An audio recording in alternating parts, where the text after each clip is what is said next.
बऱ्याच लोकांना म्हणजे असं वाटतं की आम्ही तर बॉर्न बुद्धिस्ट आहोत किंवा जन्मानेच बुद्धिस्ट आहोत. तर जन्माने बुद्धिस्ट बनता येत नाही.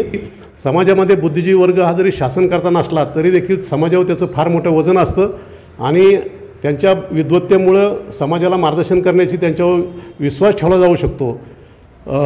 आणीबाणीच्या प्रसंगी ते समाजाला दिशा देऊ शकतात.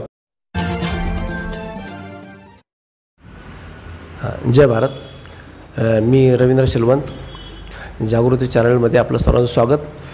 आज आपण एका वेगळ्याच विषयावरती चर्चा करण्यासाठी इथे जमलेलो आहोत आणि ह्या चर्चेसाठी आपल्याबरोबर आहेत आचार्य अशोक प्रियदर्शी सर, जे गेली 35 वर्ष पुणे शहरामध्ये आणि महाराष्ट्रातच धम्मप्रचार आणि प्रचाराचं काम करतात. सर, आपण थोडंसं ह्याच्याविषयी तुम्ही सांगा. आता तुम्ही जे गेली 35 वर्ष काम करताय, तुम्ही आदर्श समाजाचं मॉडेल तयार करण्याच्या प्रक्रियेमध्ये आहात, त्याच्याविषयी तुम्ही आमच्या प्रेक्षकांना जरा सांगा थोडंसं. सर्वांना मैत्रीपूर्ण जय भीम.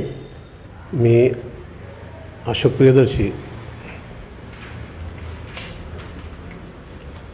गेले सुमारे 35 वर्षापासून पुणे जिल्ह्यामध्ये, महाराष्ट्रामध्ये विविध ठिकाणी बाबासाहेबांच्या विचारांचा प्रचार करण्याचं काम करीत आलेलो आहे.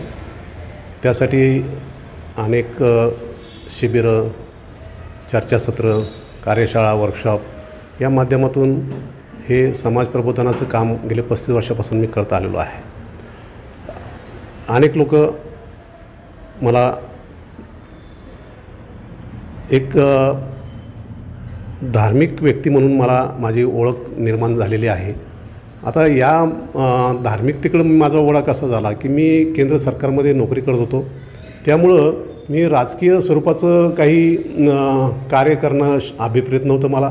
त्यामुळं मी बौद्ध धर्माचा आपल्याला अभ्यास करायला थोडंसं उशिरा सुरू केली आणि त्यानंतर मला जाणवलं की बाबासाहेबांचा जो काही धम्मप्रचाराचा जो काही जो दुर्लक्षित जो विषय आहे, अनेक लोक जे सामाजिक, राजकीय, धार्मिक इतर क्षेत्रामध्ये काम करत असताना धार्मिक क्षेत्रामध्ये प्रचार प्रसार यंत्रणेचा अभाव मला त्या ठिकाणी दिसून आलेला. त्यामुळं मी असं ठरवलं की आपल्याला बाबासाहेबांचं जे काही चळवळीत योगदान द्यायचं असेल तर आपण ते धार्मिक क्षेत्रात द्यायचं. आणि त्यामुळे मी माझी वेगाने धर्म आकलन वाढवण्यासाठी अनेक शिबिरं, धम्मशिबिरं, अभ्यास माझा मी वाढवला. आणि त्यानंतर मग गेली सुमारे 35 वर्ष बाबासाहेबांना अभिप्रेत बौद्ध धर्म आणि बाबासाहेबांना जो काही आदर्श समाज हवा होता, त्या आदर्श समाज निर्मितीसाठी बौद्ध धर्माचा बाबासाहेबांचं जे आकलन आहे त्याचा वापर करून ते साध्य आपल्याला गाठायचं आहे. तर मी असं ठरवलं की यामध्ये बाबासाहेबांचे जे विचार आहेत त्याकडं जे दुर्लक्ष झालेलं आहे. अनेक लोक बौद्ध धर्माची मांडणी करताना पारंपरिक पद्धतीने आध्यात्मिक स्वरूपाचा बौद्ध धर्माची मांडणी करतात आणि ते करत असताना जे बाबासाहेबांचं जे दृष्टिकोन आहे त्याकडे ते दुर्लक्ष होतं आणि बाबासाहेबांच्याबद्दलच्या आपल्या श्रद्धा, त्यांनी आपल्यासाठी केलेलं आपलं समाजाचं उद्धार कार्य, समाज त्यांना जास्त महत्त्व देत आहे किंवा त्यांचं स्वीकार करतो उद्धार करते म्हणून. तर त्यांच्या त्या श्रद्धेचा उपयोग करून समाजामध्ये नैतिक शिकवण आपण जास्त प्रभावीपणे मांडू शकतो असं माझ्या लक्षात आल्यामुळे बाबासाहेबांचा जो दृष्टिकोन आहे त्याचा मी गेले अनेक वर्ष रिसर्च टाईप अभ्यास केला आणि मग पारंपरिक बुद्धिझममध्ये आणि बाबासाहेबांच्या व्हिजनमध्ये जे काही थोडीशी जी काही मांडणीमध्ये जो वेगळेपण आहे ते माझ्या लक्षात आलं की मग व्यक्तिगत विकासाचा जो काही मुद्दा आहे बुद्धिझममधला, त्याबरोबर बाबासाहेबांना जो सामाजिक जीवनाला बाबासाहेब फार महत्त्व देतात.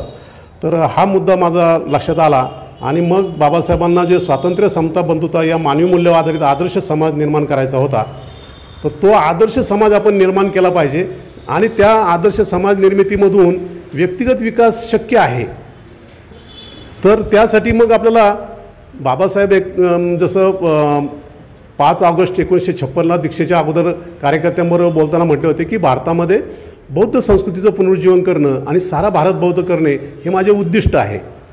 तर त्या उद्दिष्टांना आपण एक आपलं ध्येय गोल सेटिंग आपण म्हणून स्वीकारल्यानंतर मग आपल्याला बाबासाहेबांच्या विचारांच्या आधारे भारतामध्ये बौद्ध संस्कृतीचं पुनरुज्जीवन कसं करता येईल, त्यासाठी आपल्याला बौद्ध धम्माची जी काही मांडणीची करताना बाबासाहेब एके ठिकाणी असे 1950 सालच्या लेखामध्ये म्हटले होते की बौद्ध धर्म हा विज्ञानाशी सुसंगत आहे. मग त्याप्रमाणे बौद्ध धर्म हा विज्ञानाशी कसा सुसंगत आहे म्हणून मी त्याची त्या पद्धतीने व्यक्तिमत्व विकास, तणाव व्यवस्थापन अशी मांडणी करून बौद्ध धर्म हा फायद्याच्या अंगाने सर्वांच्या उपयुक्त कसा ठरेल याची मी मांडणी करत आलेलो आहे.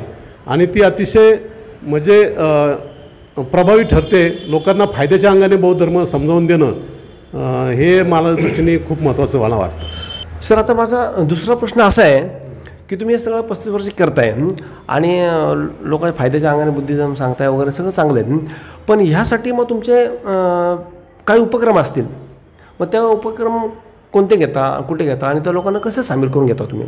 बाबासाहेबांच्या विचारांचा जो काही धम्म आपण लोकांना सांगणार आहोत, तर बाबासाहेब एकदा धर्माग्लानी काय येते, धर्माग्लानी काय येते असे अनेक प्रश्नांचा उहापोह करत असताना त्यावेळेस ते म्हणतात की धम्मप्रचारक हे विद्वान असावेत, ज्ञानी असावेत, व्यासंगी असावेत आणि असे जर लोक नसतील तर धर्माला ग्लानी येते. धर्म प्रचारक हे वादविवादामध्ये वादविवादपटू असले पाहिजेत. तर मला महत्त्वाचा हा मुद्दा वाटला असा की बाबासाहेबांनी आपल्याला बुद्धाच्या धम्मामध्ये आणून सोडलेलं आहे. म्हणजे एक प्रकारे बाबासाहेबांनी आपल्याला बुद्ध दिला आणि बाबासाहेबांनी आम्हाला धम्म दिला.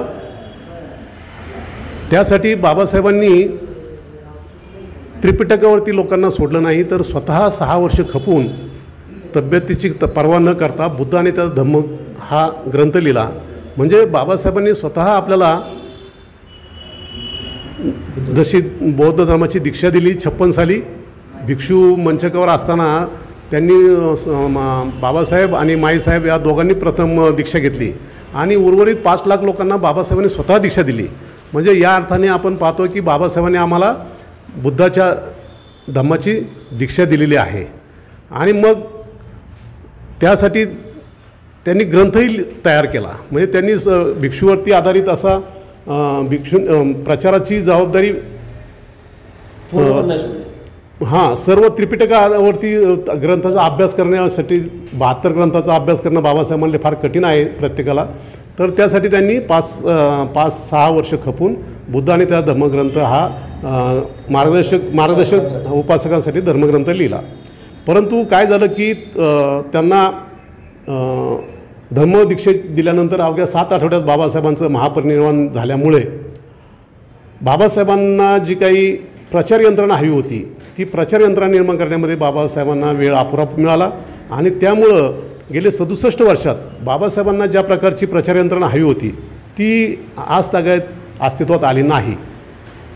1954 साली रंगून येथे म्यानमारच्या रंगून येथे बाबासाहेबांनी जे बुद्धिस्ट शासन कौन्सिलसमोर मेमोरंडम दिलं होतं त्यामध्ये भारतामध्ये बौद्ध धर्माचा प्रसार करण्यासंदर्भात काही मुद्दे मांडले होते की बौद्ध धर्माचा एक प्रमाणभूत असा छोटासा ग्रंथ असला पाहिजे. दुसरा मुद्दा मांडला होता की धर्माची बाप्तिस्मासारखी बौद्ध धर्मामध्ये सुद्धा उपासकांसाठी एक दीक्षा विधी असला पाहिजे.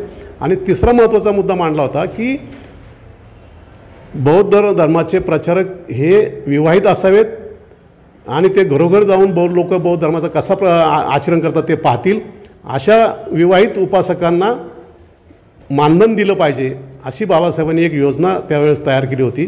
आणि त्यासाठी खास असं त्यांना सेमिनरी स्थापन करून प्रशिक्षित असे प्रचारक निर्माण करायचे होते. ते वेळेअभावी त्यांना जे काही आयुष्य कमी लाभलं त्यामुळे त्यांना ते पाडता आलं नाही. आणि हा पाहतो आपण गेल्या 67 वर्षात अशा तऱ्हेची प्रचार यंत्रणा अस्तित्वात नाही आहे. त्यामुळे आपण पाहतो की राजकारणात आणि समाजकारणात अनेक संस्था संघटना गटामध्ये समाज विभागला गेलेला आहे आणि तो सामर्थ्यहीन शक्तिहीन दिसतोय, त्याचं प्रभावहीन झालेला आहे. तर ही त्रुटी जर भरून काढायची असेल तर बाबासाहेबांना जी काही प्रचार यंत्रणा हवी होती विवाहित प्रचारकांची ती आपल्याला अस्तित्वात आणणे, निर्माण करणं ही आपली पहिली प्राथमिकता आहे.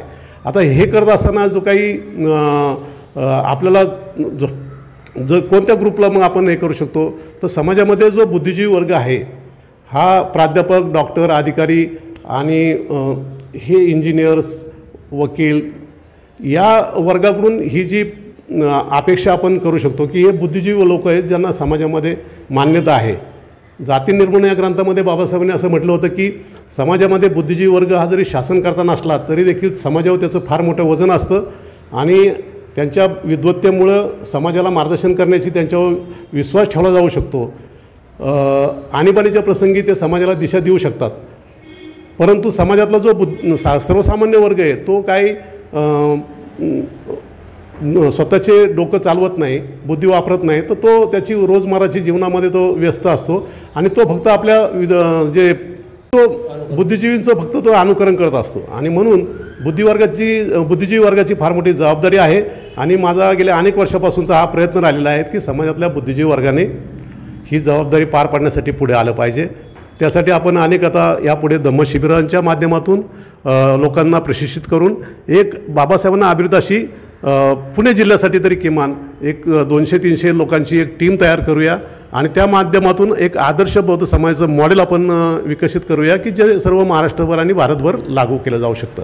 हां सर, आचार्यजी तुम्ही चांगलं मुद्दे आणि त्याचं निरसन केलेलं आहे प्रश्नाचं आणि लोकांना ते आवडणारे मुद्दे आहेत. पण आता तुम्ही हे जे करत असताना हे मिशन बाबासाहेब पुढे घेऊन चाललेलं आहात, तर तुम्ही लोकांकडनं काय अपेक्षा करता किंवा लोकांना काय आव्हान कराल की तुमच्या ह्या मिशनला जोडण्यासाठी? असं आहे की इतर धर्मामध्ये आपण जर पाहतो की एखाद्या धर्माच्या मध्ये आईवडिलांच्या पोटी जन्माला आला तर तो त्या धर्माचा ॲटोमॅटिक तो स्वतःला त्या धर्माचा समजतो. परंतु हे बौद्ध धर्माला लागू होत नाही. तर बाबासाहेब म्हणले की बौद्ध धर्माचं वयात आलेल्या मुलींना दीक्षा दिली पाहिजे. याचा अर्थ बौद्ध धर्माचं आचरण करण्याचं प्रशिक्षण घेतलं पाहिजे. केवळ एखाद्याच्या मागे त्रिसरम पंसील म्हटलं की झाली दीक्षा असं नाही आहे.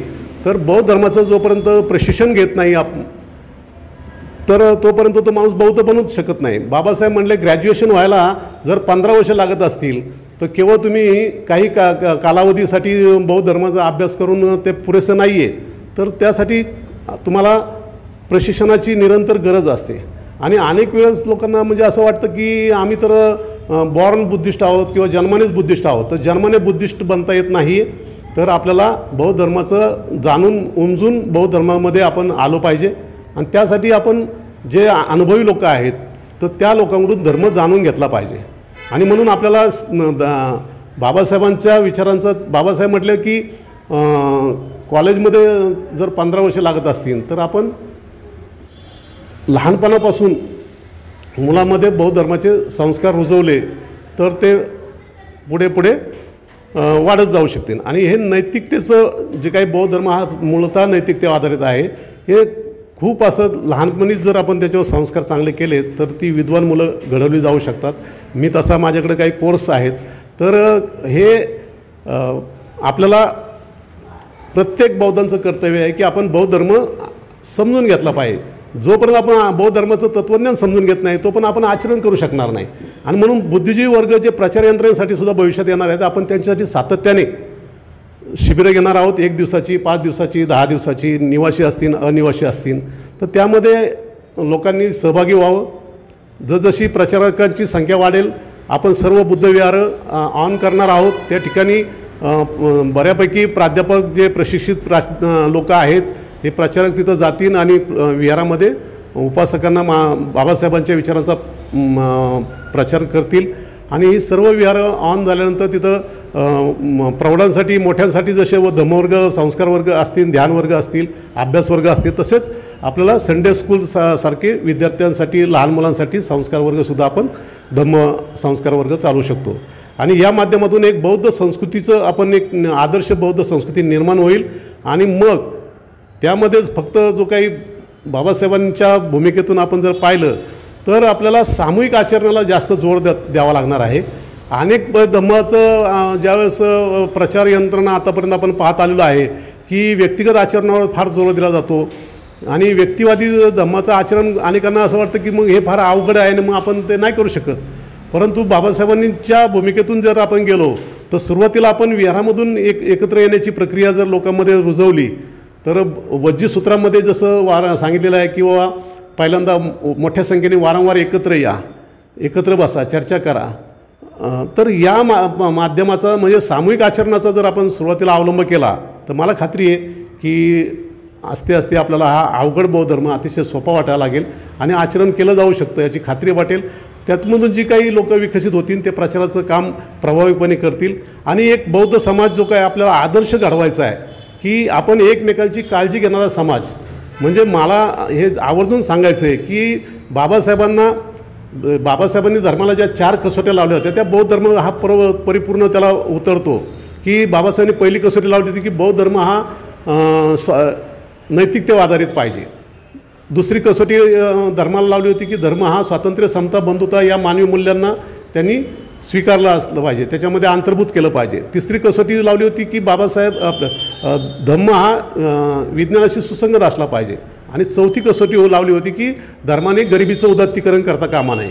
मग ह्या 4ही कसोटींना बौद्ध धर्म उतरतो. बाबासाहेब म्हणले इतर धर्म एका दुसऱ्या कसोटीला उतरतील, पण हा एकमेव बुद्ध धर्म आहे तो सर्व कसोटीला उतरतो. आणि गरिबीचं उदात्तीकरण करू नये या माध्यमातून आपण पाहतोय की आपल्याला असा एक समाज आपण आदर्श निर्माण करू शकतो विहारांच्या किंवा सर्व माध्यमातून की कुठल्याही प्रकारे आपल्याकडं एकही कुटुंब लाचार असता कामा नये. आर्थिकदृष्ट्या त्यांना आपण एकमेकांना मदत केली पाहिजे.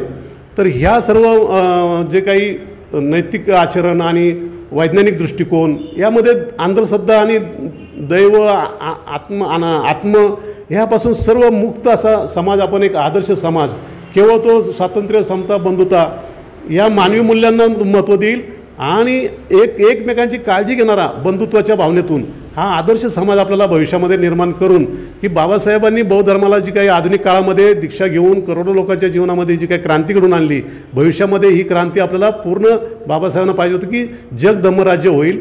तर जग हे धम्मराज्य करण्यापर्यंत आपली मजल जाऊ शकते बाबासाहेबांच्या विचाराच्या आधारे. थँक्यू सर, धन्यवाद. तुम्ही वेळात वेळ काढून आमच्या सर्व प्रेक्षकांना म्हणजे जागृत केलं. जसं बाबासाहेबांना जागृत विजू द्यायचा नाही, तो तुमचं माध्यम तो तेवत राहणार आहे. याबद्दल तुम्ही माहिती दिलीत तेव्हा तुमचं धन्यवाद. थँक्यू. जय भीम, जय बुद्ध, जय भारत.